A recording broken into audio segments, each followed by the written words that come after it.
Halo, Assalamualaikum warahmatullahi wabarakatuh. Gimana kabarnya kalian semua?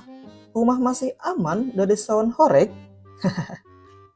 Kali ini, gua akan coba sedikit sharing tentang salah satu lingkungan perumahan yang ada di negara Qatar. Nah, kalian lagi nyari rumah di negara Qatar, tapi bingung harus mulai dari mana? Nah, hari ini gua akan coba ajak lo jalan-jalan keliling Esden 36. Kita bakal bahas lokasinya, terus juga vibes lingkungannya, tipe unit, fasilitas yang didapat, sampai biaya-biaya yang sering kelewat. Biar lo nggak salah pilih dan bisa nentuin, cocok nggak sih Esden 36 ini buat lo? Nah, tanpa ABCD lagi, yalah, go! Buat lo yang baru pindah atau lagi nyari perumahan, info yang jelas krusial itu yang pertama, ada akses kerja, yang kedua itu sekolah untuk anak, yang ketiga untuk transportasi umum, dan yang keempat sama total biaya real yang bakal lo keluarin tiap bulan. Nah, gua bakal coba kasih gambaran jujur plus tips lapangannya biar lo nggak kaget di belakang nanti. Esden 36 itu salah satu village di koridor Al-Wukair atau Al-Wakrah. Nah, kelebihannya itu yang pertama, dia lebih tenang daripada pusat Doha coy. Tapi tetap kebagian akses ke jalan utama. Nah, komut ke area pabrik yang di daerah Misaid itu kurang lebih sekitaran 45 menit. Poin yang bisa gue highlight selain yang di atas itu yang pertama, akses mudah ke jalur utama menuju Doha. Terus yang kedua, dekat area komersil Wakra dan Wukair buat belanja harian. Nah, dan yang ketiga itu bandara relatif terjangkau waktunya coy, kurang lebih paling 30 menitan. Nah, kalian bisa lihat sendiri kan lingkungannya seperti apa. Vibes family-nya friendly banget. Jalan dalam komplek cukup lebar coy. Dan CCTV itu dipasang di setiap keliling komplek. Di sini juga banyak keluarga ekspat dan terutama weekend itu biasanya rame anak-anak main di jalan ataupun di playground. Note dari gua pribadi, di sini itu kebersihan dan maintenance-nya itu termasuknya rapi dan gercep. Unit di sini itu ada berbagai macam coy. Ada yang kamar 1, ada yang kamar 2, ada yang kamar 3, ada juga yang kamar 3 plus dapat halaman pribadi, dan ada juga 3 kamar plus 3 tingkat. Itu kayak villa coy. Nah, dan pada umumnya fasilitas yang bakal kita dapat itu yang pertama ada living room, itu udah jelas. Terus juga ada ghost toilet, terus juga ada dapur yang tertutup. Nah, kita juga bakal dapat kamar-kamar, kita juga bakal dapat kamar mandi pribadi. Dan kadang itu kita juga bakal dapat master and suite yang agak lebih besar dikit. Dan untuk parkir, carport itu kita berada di depan unit berdasarkan nomor rumah yang sudah ditentukan, atau slot-slot terbuka juga itu masih banyak coy. Dan untuk finishing rumahnya itu di sini cenderungnya fungsional, bukan luxury. Kelebihannya diantaranya itu ruang lega buat harga yang lebih bersahabat dibandingkan itu di pusat kota, yaitu di Doha. Fasilitas-fasilitas yang bakal kita dapat diantaranya yang pertama itu security gate. Security gate itu 24 jam nonstop.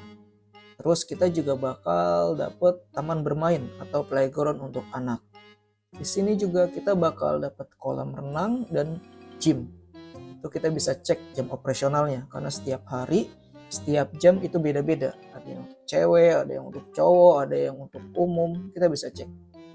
Dan juga kita bakal dapat fasilitas lapangan basket ataupun lapangan futsal, yaitu mini court. Dan yang terakhir kita juga bakal dapat musola atau masjid itu deket sekali coy. Itu ada di tengah-tengah komplek kita. Untuk rate sewa itu fluktuatif coy, tergantung dari musim, tergantung dari unit, dan tergantung dari ketersediaan. Nah, biasanya area Esdan di Ukair itu lebih ramah di kantong coy dibandingkan di pusat Doha. Tapi ingat, selalu cek rate terbaru langsung ke kantor sewa atau di pengelola Esdan. Nah, breakdown yang perlu lo tanyain, yang pertama, itu sewa bulanan atau tahunan. Apakah bayarnya itu per bulan, menggunakan cek bertahap, atau tahunan, berdasarkan langsung direct datang ke kantor. Nah, yang kedua itu deposit coy. Umumnya setahun itu kita bakal deposit 1 bulan seharga harga rumah, dan itu bakal dibalikin setelah kontrak kita habis dalam setahun itu. Nah, dan yang ketiga itu klausul kenaikan harga. Ada nggak nih nanti diperpanjang kontrak tahun berikutnya dia ada kenaikan harga. Nah, disclaimer buat kalian, gua nggak sebut angka spesifik karena itu bisa berubah-berubah. Tapi di tahun 2025 harga sewa yang gua tahu itu yang untuk kamar 1 itu kisaran 2.700, untuk yang kamar 2 itu kisaran 3.500, untuk yang kamar 3 itu kisaran 4.400, dan untuk kamar 3 plus halaman, dapat halaman luar itu kisaran 4.700, dan yang terakhir villa yaitu 3 kamar tapi dia 1 tingkat, ada 3 tingkatan, kisaran 6.000. Nah, kalian itu jangan fokus cuma lihat dari biaya sewa doang. Hitung juga total biaya bulanan yang lainnya. Kayak contoh, pertama listrik dan air. Itu terpisah dari harga sewa. Yang kedua, itu ada internet rumah. Itu biasanya juga beda, itu kita nggak dapat. Biasanya penyediaannya itu dari Ooredoo atau Vodafone. Nah, dan yang ketiga, itu ada perawatan rumah coy. Perawatan rumah kita apakah harus bayar atau tidak. Di sini itu kita tinggal request, bisa via WhatsApp, bisa via aplikasi, bisa via email, atau bisa WhatsApp. Dan semuanya itu free coy.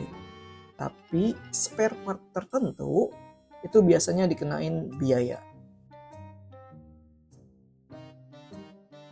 Oke, selanjutnya itu ada transportasi, ada sekolah, akses sekolah, terus juga ada akses belanja dan life hack. Yang pertama untuk transport. Transport untuk di Esdan 36 ini dia nyamannya pakai mobil. Tapi untuk Uber atau Karim itu juga tersedia coy, dan banyak sekali. Bus atau Metrolink di area Wakra sini juga itu udah banyak banget coy, tergantung jam-jam waktunya. Nah, yang kedua sekolah. Untuk daerah Wakra atau Ukair itu biasanya akses dari beberapa sekolah dan nursery itu banyak banget coy. Jadi lo gak usah takut untuk anak-anak sekolah. Yang ketiga itu ada belanja harian coy. Tenang, sini aman. Itu dekat sekali dengan salah satu supermarket mini di area Esdan 36. Dan biasanya weekend itu kita bisa main ke mall terdekat coy, yaitu Esdan Mall. Dan life hack yang bisa gua bagikan itu kita bisa nitip paketan ke security gate kalau seandainya kita lagi nggak ada di rumah. Oke, selanjutnya plus minus tinggal di Esdan 36. Menurut gua pribadi ya, menurut pengalaman gua. Yang pertama plusnya. Pertama itu value for money. Jadi dia itu ruangnya lega. Dan untuk fasilitas komunitasnya itu cus banget coy. Nah, yang kedua itu family friendly. Lingkungannya itu sangat terstruktur. Banyak security juga. Terus juga banyak CCTV terpasang. Jadi anak-anak itu bisa punya space buat area bermain. Dan yang ketiga plusnya itu maintenance-nya terpusat coy. Jadi kita bisa lebih gampang koordinasi kalau seandainya ada masalah yang tiba-tiba itu datang di rumah kita. Kita bisa datang langsung ke kantornya itu deket banget, ada di kita, ada di lokasi yang sama di SN36. Nah, selain plus, menurut gue pribadi itu juga ada minusnya coy. Yang pertama, kalau kita kerja di pusat Doha, itu biasanya macet di jam-jam sibuk. Itu pasti bakal kerasa banget. Nah, dan yang kedua itu untuk jalan kaki. Jadi untuk pejalan kaki keluar kompleks itu terbatas coy. Dan yang ketiga, yang terakhir menurut gua itu untuk bangunan finishingnya itu menurut gua standar ya, nggak yang luxury banget atau yang nggak high end finishing, jadi ya standar. Nah, ketika lo mau cek unit, beberapa yang harus wajib lo lakuin. Yang pertama itu cek AC. Itu suara kompresornya, suara anginnya, kedinginannya lo harus cek. Yang kedua, itu ada tekanan air sama heater. Lo coba buka untuk waternya, dia jalan lancar atau enggak, dia panas atau enggak. Dan yang ketiga, lo cek juga untuk kelembapan dindingnya. Biasanya itu di dekat-dekat kamar mandi atau jendela, lo bisa cek sendiri. Nah, yang dan keempat, itu lo bisa juga cek kondisi jendela dan pintu untuk lockingnya, untuk karetnya, atau untuk kebocoran suaranya. Dan yang kelima, itu lo juga bisa cek stop kontak dan lampu, itu ada di mana aja untuk titik-titiknya. Dan yang selanjutnya, yang keenam, itu untuk parkir. Parkirnya itu kita lokasinya ada di mana, muat satu mobil atau dua mobil. Nah, dan yang ketujuh, itu kita bisa juga cek hama, terutama di sini kayak kecoa, anak-anak kecoa kecil-kecil. Lo bisa cek di dapur, di dalam lemari dapur. Nah, dan yang terakhir itu kita bisa cek inventaris dan kondisi sebelum serah terima. Itu wajib harus kalian foto dan video. Karena apa? Karena nanti pas lo mau pindah, semua fasilitas itu bakal dicek ulang sama petugasnya coy. Seandainya ada yang rusak, lo harus ganti dengan cara dipotongnya uang deposit yang pertama kali lo depositkan. Nah, ada beberapa template pertanyaan yang bisa lo tanyain ke pengelola. Yang pertama, itu berapa rate terbaru untuk 1 kamar, 2 kamar, 3 kamar di blok ini. Karena setiap blok itu berbeda-beda. Yang kedua, itu deposit coy. Itu gimana cara bayarnya, apakah via cek ataupun via direct. Nah, dan yang ketiga, itu kita bisa tanya apa aja sih yang bakal ditanggung sama maintenance dan perbaikannya itu biasanya berapa lama. Nah, yang keempat itu kita bisa tanyain juga untuk aturan membawa hewan atau aturan ketika kita mengundang tamu untuk menginap ataupun kita mau mengadakan barbekyuan ataupun renovasi ringan di rumah kita. Dan yang kelima itu kita tanyain juga untuk akses gym atau pool. Itu untuk kebijakan anak-anak seperti apa. Dan yang terakhir itu lo bisa tanyain kebijakan perpanjang dan kenaikan sewa tahun depan. Lo bisa tanyain itu coy. Oke, untuk penutupnya, untuk cara cepat deal dan aman, itu yang pertama lo harus siapin UID, terus juga seller certificate, dan yang terakhir itu referensi, itu kalau diminta. Dan yang kedua, lo bisa juga tanya semua biaya tertulisnya untuk sewa, terus untuk deposit, utilitas, biaya internet, denda kalau ada yang rusak, dan lain-lain. Dan yang ketiga, itu lo bisa baca kontrak pelan-pelan, dan nanti lo harus minta soft copy-nya. Dan jangan ragu kalau seandainya ada pertanyaan, lo bisa direct langsung tanya coy. Nah, dan yang terakhir, kalau cocok, kalau rumah itu cocok, lock unit cepat coy. Karena unit bagus, biasanya itu cepat keambil sama orang lain. Oke, sekian pembahasan kita kali ini. Next, mau bahas tentang apa lagi di negara Qatar ini? Monggo tulis di kolom komentarnya coy.